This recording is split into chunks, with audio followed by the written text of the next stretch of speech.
Sharing is caring. दोनों भाई नाश्ते की टेबल पर बैठे थे। प्रियंका, मेरा नाश्ता कहाँ है?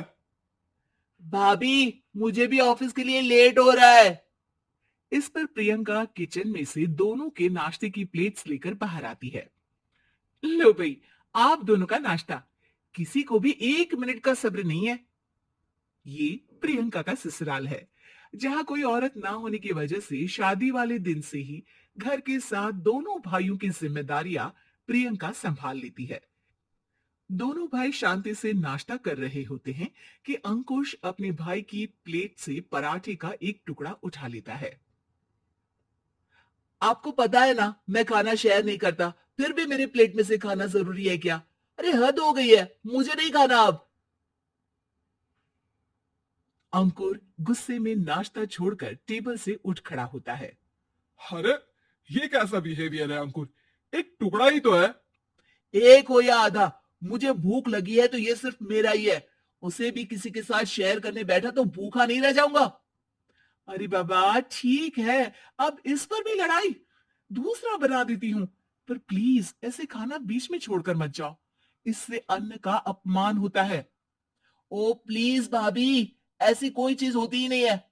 आपके पास पैसे हैं, खरीदो और खाओ। अगर नहीं खाया जाए तो फेंक दो। अरे दुनिया में सब यही करते हैं। अंकुर बैग उठाकर ऑफिस के लिए चला जाता है, जिसके पीछे उसका बड़ा भाई मायूस सा घर में खड़ा रह जाता है। जिसने बचपन से सोने की चम्मच में खाया हो, उसे दुनिया के बारे में क्या पता होगा। वैसे गलती तो हमारी ही है। अगर कभी बचपन में ही सही गलत का फर्क सिखाया होता तो आज ये हाल नहीं होते। आप फिक्र क्यों करते हैं जी? भगवान है, वो जो भी करता है सबकी भलाई के लिए ही करता है। और जब वो चाहेंगे तो अपनी तरह से अंकुर भैया को भी सब कुछ सिखा देंगे। पत्नी की बात पर विश्वास कर अंकुश भी ऑफिस चला जाता है। सुबह से दोपहर होती है और अंकुर लंच करने ऑफिस के पास वाले रेस्टोरेंट में पहुंचता है, जहां वो एक साथ बहुत सारा खाना ऑर्डर कर देता है। सर, क्या कोई आपको ज्वाइन करने वाला है? नहीं तो क्यों? अब कुछ नहीं सर, ऐसे ही। वेटर चला जाता है और कुछ देर में अंकुर का ऑर्डर लेकर वापस आता है, जिस पर अंकुर सब डिशेस में से थोड़ा थोड़ा खाकर बाकी ऐसे ही छोड़कर बिल देकर चला जाता है। वाह भगवान, तेरी माया। कहीं कोई एक एक टुकड़े के लिए तरसता रहता है, और ये 5 लोगों का खाना ऑर्डर करके एक का भी पूरा नहीं खाते। पैसे वालों की माया। वेटर टेबल साफ कर बचा हुआ सारा खाना लेकर रेस्टोरेंट के पीछे घूम रहे बच्चों के पास पहुंच जाता है, जिसे देख बच्चों के चेहरे खिल उठते हैं। वाह, आज इतना सारा खाना आया। थैंक यू भैया। भगवान आपको खाने की फैक्ट्री बना दे। अगर ये फैक्ट्री मेरी होती तो तुम लोगों को कभी किसी का झूठा बचा हुआ खाना नहीं खाना पड़ता। चलो तुम लोग खाओ, पर ध्यान रखो किसी को पता ना चले, नहीं तो मेरी नौकरी चली जाएगी।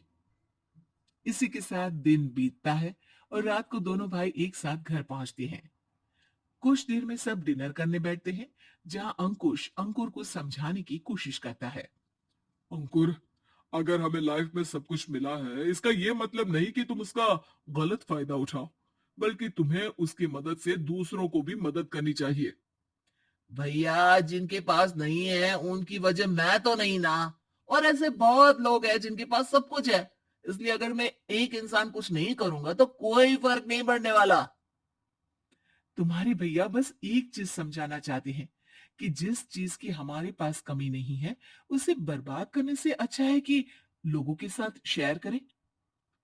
इससे हम सिर्फ सामान नहीं, खुशियां भी बांटते हैं, और इसमें तुम्हारा ज्यादा कुछ तो जाएगा नहीं। भैया भाभी की बात सुन अंकुर कुछ बोले बिना उठकर चला जाता है। इसी तरह दिन बीतते रहते हैं, जिसमें अंकुश और प्रियंका कोशिश तो बहुत करते हैं, पर अंकुर पर किसी भी चीज का कोई असर नहीं पड़ता। एक दोपहर अंकुर सैंडविच खाते हुए सड़क के किनारे चल रहा होता है। तभी उसकी नजर आइसक्रीम वाले पर पड़ती है और वो सैंडविच सड़क किनारे फेंक आइसक्रीम खरीदने पहुंच जाता है। अब इसे कहते हैं जिंदगी का सुख। जैसे ही अंकुर आइसक्रीम लेकर पीछे मुड़ता है, तो एक आदमी को सड़क से वही सैंडविच उठाते हुए दिखता है। वो आदमी बहुत कमजोर, गरीब, जैसे बहुत दिनों से खाना ना खाया हो वैसा लग रहा था। अंकुर उसके पास जाकर खड़ा हो जाता है। उसे देखकर आदमी सैंडविच अंकुर की तरफ कर देता है। आपको भी खाना है क्या? क्या हम इसे आधा आधा कर ले? मुझे बहुत भूख लगी है। वो मेरा ही झूठा सैंडविच है। तुम दूसरा खरीद कर क्यों नहीं खा लेते? इसे क्यों खा रहे हो? अरे भैया, अगर खरीदने के पैसे होते तो 4 दिन से भूखा नहीं घूम रहा होता। हैं? क्या? तुमने 4 दिन से कुछ नहीं खाया, फिर भी इस आधे सैंडविच को मेरे साथ बांटने के लिए तैयार हो गए? क्यों? अरे भैया, पैसा नहीं है तो क्या हुआ? इंसानियत आज भी उतनी महंगी नहीं हुई, और ना ही उस पर अमीर गरीब का टैग लगा है जो हम उसे रख ना सके। पर अफसोस, आजकल लोगों के अंदर पोषण, खून या विटामिन से ज्यादा इंसानियत की कमी होने लगी है। आदमी की बातों से अंकुर को समझ में आ जाता है कि वो आज तक कितना गलत काम करता आ रहा था। इसके बाद से वो अपनी किसी के साथ शेयर नहीं करने और खाने को बर्बाद करने वाली आदत को छोड़ देता है।